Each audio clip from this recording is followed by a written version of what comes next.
So heto na yung mga cactus na tinanim natin dito sa ating first plot. So yan guys, napansin ko yung ating mga plant ay medyo payat. So ano yung pwede nating gawin para makarecover and then gumanda yung ating mga tinanim na mga cactus and succulent dito na portion. Hello everyone, ito po si Charching ng Succulent Davao and welcome sa ating YouTube channel. And for today's video, so heto naman po na portion yung napansin ko dito sa ating first plot. So ayan guys, ipapakita ko sa inyo yung kailangan nating gawin dito sa ating plot kasi ang daming space. So yan, and then heto ay bagong kauulan lang po dito sa ating area. So ganyan po at sobrang basa ng soil ng ating flat. So yan yung hanapan natin ng solusyon kung paano natin mapaganda dito na side kasi yan guys, sobrang daming space. Nakikita ko yung soil lang yung halos nakikita natin dito na area. So yung ating bagong tinanim yung mga seeds ng holy plant. So ayan guys, at lumabas na yung sprout or nagka-sprout na yung ating mga seeds. Pero dahil nga sa malakas yung ulan dito sa area na to, dito kasi na area ay mas maraming ulan yung nare-receive ng ating mga plant. Kaya yan yung nangyari, yung mga nilagay po natin na toppings dito na portion ay ayan guys, nawala. So inanod ata ng tubig. So yan yung napansin natin dito. And then yung ating mga cactus, ayan sa gilid ay yung iba ay nawala na. So meron tayong pwedeng gawin dito na portion. So para maganda naman tingnan kasi parang na siya, kalbo. Ayan, kalbo na siya tingnan. So yan, yung space, yung bigyan natin ng pansin dito na area. So ang daming space, ayan, kitang-kita naman po. And then yung ating mga tinanim na mga holy seeds, holy plant seeds ay ayan, medyo malalaki na sila. And then dito na portion ay yung iba ay nawala. So ayan, at meron naman pong lumabas na bagong sprout. So yan yung bigyan natin ng atensyon sa ngayon. So ang napansin ko guys, hetong ating mga haworthia naman po ay magaganda siya tingnan dito na area.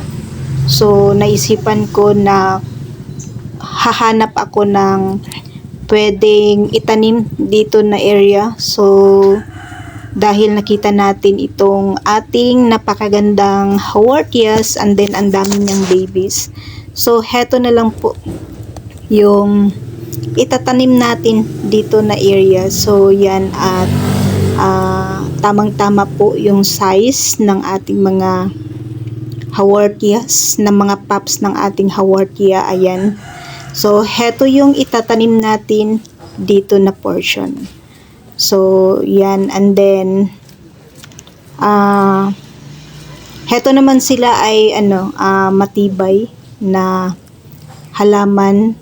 Gustong-gusto nila sa rain or shine. And then subok na subok po natin yung halaman na to kasi marami na tayong haworthias dito sa ating garden. And then heto guys ay Heto yung Haworthia limifolia, sobrang tibay and then mabilis lang pong mag-produce ng pups. So,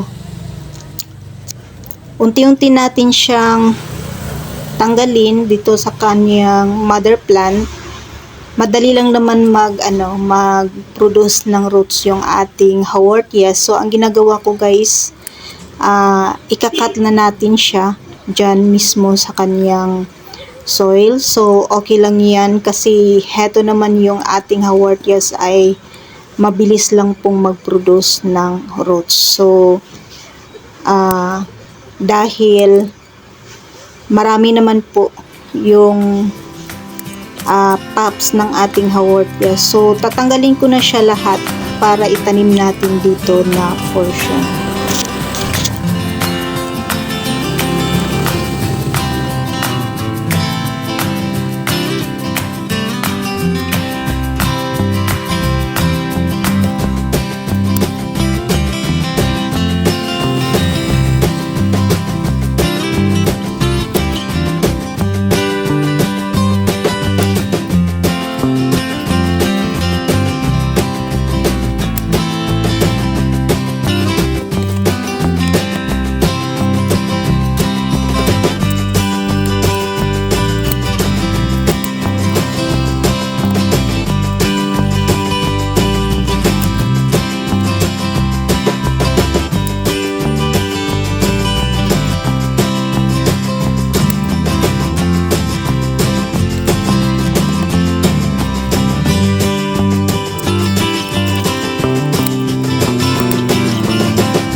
So ayan, at natapos ko na pong lahat na tanggalin yung pups ng ating Haworthia limifolia. So heto na sila lahat guys.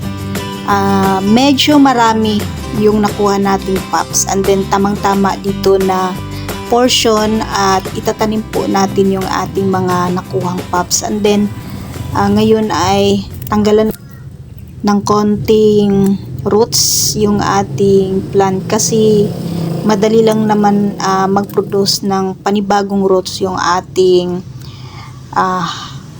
Haworthias. So dito natin sila itatanim dito na portion kasi ang daming space. So maganda dito kasi yung nilagay nating potting mix ay okay pa naman. Ang lang dito nangyari ay nawala yung yung nilagay nating toppings. So yan, hindi ko na siya masyadong ibaon. So ipapatong ko na lang po siya sa ginawa nating butas, konting butas dito. And then lang natin, lagyan lang natin ng konting lupa or soil.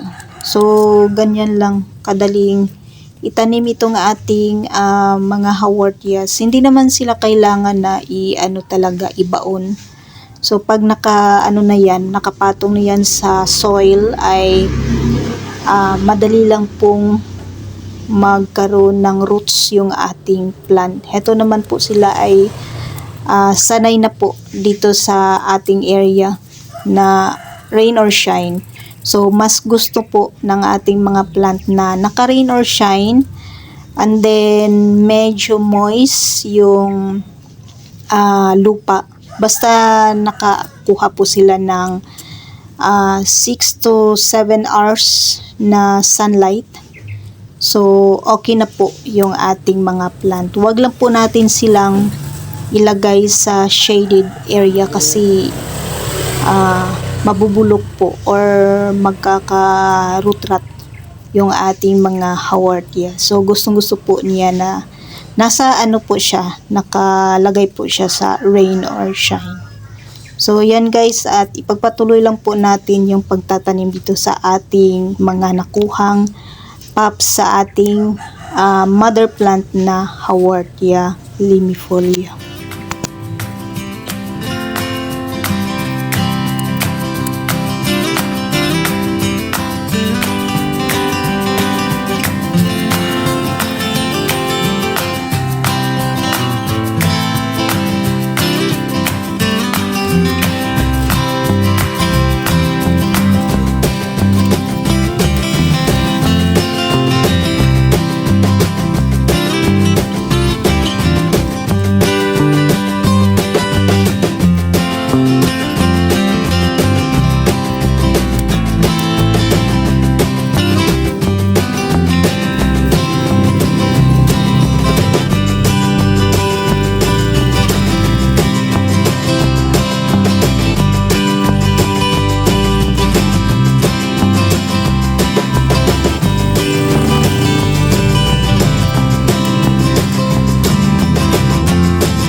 So ito na po guys yung bagong looks ng ating dito na portion ng ating garden. Ayan, at naitanim na po natin lahat yung ating mga nakuhang pops. So yan yung nagawa po natin ngayon sa ating garden. And then magiging maganda pa to guys pag na stable na po yung ating tinanim na mga Haworthias dito na portion. So yan po yung update dito sa ating mga halaman dito sa ating munting garden. And that's for today guys. Maraming salamat po sa inyong panonood dito sa ating YouTube channel. Thanks for watching and God bless.